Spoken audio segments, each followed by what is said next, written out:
Halo teman-teman dan selamat datang kembali. Hari ini kita bakal menyelami sebuah cerita yang luar biasa banget. Kita nggak akan ngomongin soal aturan tata bahasa yang kaku dan ngebosenin ya, tapi ini soal kisah inovasi yang lahir dari sebuah krisis, persaingan intelektual yang super sengit dan upaya ribuan tahun buat menjaga sebuah teks suci. Yuk, kita mulai dengan satu pertanyaan penting. Coba deh kalian bayangin. Ada sebuah bahasa yang jadi pemersatu peradaban besar, bahasa kitab suci, tapi tiba-tiba bahasa itu mulai terkikis. Orang-orang mulai salah ngucapinnya, bahkan salah menafsirkan maknanya. Pertanyaannya, gimana dong kalau bahasa udah mulai rusak? Nah, inilah titik awal dari seluruh cerita kita. Yap, semuanya itu dimulai dari sebuah krisis, sebuah masalah yang serius banget yang mengancam integritas teks paling sakral dalam Islam. Masalah ini punya nama, yaitu lahen. Jadi, seiring Islam menyebar kemana-mana, banyak banget penutur non-Arab yang masuk. Nah, karena percampuran budaya ini, muncullah kesalahan-kesalahan linguistik, baik itu dalam cara ngomong maupun tata bahasanya. Yang paling bikin khawatir adalah, kesalahan ini mulai masuk ke dalam cara membaca Al-Quran. Ini bahaya banget, karena salah baca sedikit aja artinya bisa berubah total kan? Nah, menghadapi krisis ini, Khalifah Ali bin Abi Thalib menugaskan seorang ahli bahasa yang brilian, namanya Abu Al-Aswad Ad-Du'ali. Misinya jelas banget, ciptakan aturan main pertama, fondasi awal, buat melindungi bahasa Arab dan mencegah kesalahan fatal ini. Dialah pahlawan pertama dalam cerita kita.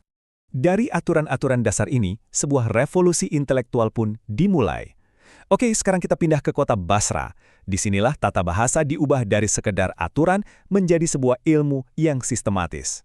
Basra ini jadi kayak Silicon Valley-nya ilmu tata bahasa Arab pada masanya. Disinilah pertama kalinya tata bahasa Arab didokumentasikan secara ilmiah. Para cendekiawan di sana punya metode yang super ketat namanya kias atau analogi. Intinya mereka percaya kalau bahasa itu punya logika internal yang konsisten, kayak matematika gitu. Tugas mereka adalah mengungkap logika itu. Nah, di Basra ini ada dua arsitek utamanya.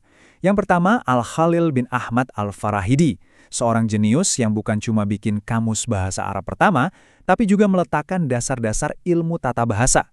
Dan yang kedua, muridnya yang paling cemerlang, yaitu Sibawayh. Sibawayh ini menulis sebuah karya yang saking legendarisnya, namanya cuma Alkitab, yang artinya ya buku itu. Saking lengkapnya, buku ini langsung jadi kitab sucinya para ahli tata bahasa Arab sampai kapanpun. Coba bayangin, sebuah buku dari 1200 tahun yang lalu yang sampai hari ini masih jadi pilar utama ilmunya. Keren banget. Tapi, ya namanya juga perkembangan ilmu nggak mungkin ada monopoli kan? Seiring madrasah Basra makin besar, muncullah saingan berat dari kota tetangga, Kufah. Jadi, di Kufah ini, muncul madrasah baru yang nantang dominasi Basra. Mereka ini nggak 100% setuju sama pendekatan Basra yang kaku banget. Mereka nawarin sebuah metode yang berbeda, yang menurut mereka lebih pragmatis dan lebih fleksibel. Oke, jadi bedanya di mana sih? Gini deh cara gampangnya. Madrasah Basra itu bisa kita sebut kaum puris atau si perfeksionis. Mereka patokannya kias alias analogi logis yang ketat. Buat mereka, bahasa itu sistem yang sempurna. Nah, di sisi lain, madrasah Kufah ini kaum pragmatis atau surrealistis. Mereka lebih nerima sama, yaitu tradisi lisan, cara orang-orang beneran ngomong sehari-hari. Ini bukan cuma debat teknis loh, ini debat filosofis. Bahasa itu sistem logis yang harus kita temukan, atau organisme hidup yang harus kita deskripsikan apa adanya. Pertarungan dua raksasa intelektual ini akhirnya mencapai puncaknya di ibu kota kekhalifahan yang baru, Baghdad. Disinilah kedua aliran besar ini bertemu, berdebat, dan akhirnya menemukan jalan tengah. Prosesnya menarik banget. Jadi para jagoan dari Basra dan Kufah ini pada pindah ke Baghdad, di pusat intelektual dunia saat itu. Mereka ketemu, debat, adu argumen, seru banget pastinya. Tapi yang terjadi bukan salah satu menang loh. Justru mereka kawin silang ide, lahirlah madrasah baru yang ngambil yang terbaik dari keduanya. Dan yang lebih penting lagi, mereka mulai pakai ilmu mantik atau logika formal buat ngebedah bahasa.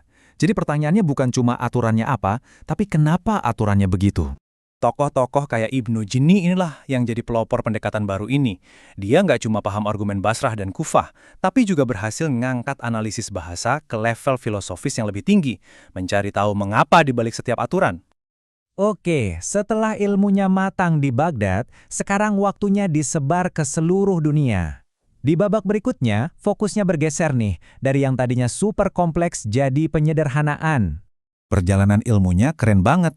Dari Baghdad, pengetahuannya terbang ke arah barat, sampai ke Andalusia atau Spanyol sekarang.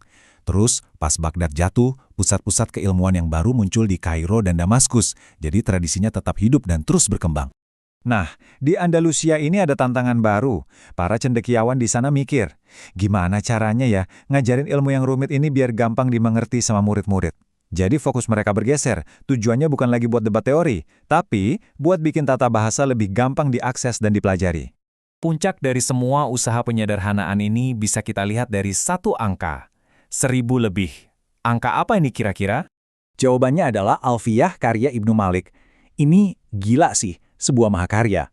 Dia berhasil merangkum semua inti aturan tata bahasa Arab yang super kompleks itu ke dalam lebih dari 1000 bait puisi. Puisi! Jadi bisa dihafal sambil dinyanyiin. Ini benar-benar mengubah cara orang belajar tata bahasa selamanya, menjadikannya seni sekaligus ilmu. Jadi, kalau kita rangkum perjalanannya, keren banget kan? Semuanya dimulai dari sebuah krisis. Dari situ lahirlah sebuah sistem yang logis di Basra. Sistem ini diuji lewat debat seru dengan Kufah, lalu menemukan jalan tengahnya dalam sintesis di Baghdad, dan akhirnya disempurnakan menjadi sebuah seni untuk belajar di Andalusia. Kisah ini kan bikin kita jadi mikir ya soal bahasa yang kita pakai sehari-hari.